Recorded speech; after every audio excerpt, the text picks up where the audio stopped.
সহজে তিমি মাছ আঁকতে উপরের দিকে এরকম একটা বাঁকা লাইন দিন।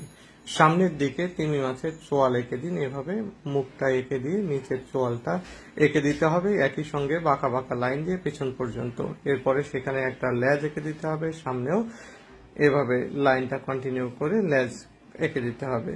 এরপরে তিমি মাছের চোখ এঁকে দিন, এভাবে চোখের মণি এঁকে দিন এবং একটা পাখনা এঁকে দিন। তিমি মাছের পাখনা অনেক বড় হয়।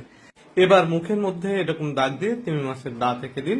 নিচে পানির লাইনগুলো এভাবে কন্টিনিউ করে দিন। আমি অনেকগুলো লাইন দিয়েছি যাতে পানিটা ঠিক মতো বোঝা যায়।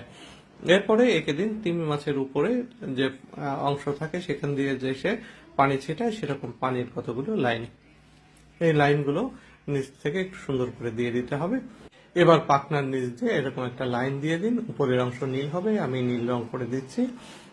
একটু আকাশি নীলও দিব, উপরে আরো বেশি নীল দিলে ভালো হতো, মানে গাঢ় নীল। এরপরে নিচের অংশে আমি কতগুলো দাগ দিয়ে দিচ্ছি। তিমি মাছের কিন্তু এরকম দাগ থাকে, চিকন কলম দিয়ে দিয়ে দিলাম। এবার জলে একটু লাইন দিয়ে দিচ্ছি এবং তিমি মাছের ছেটানো জলটা রং করে দিলাম। কেমন লাগলো তোমাদের?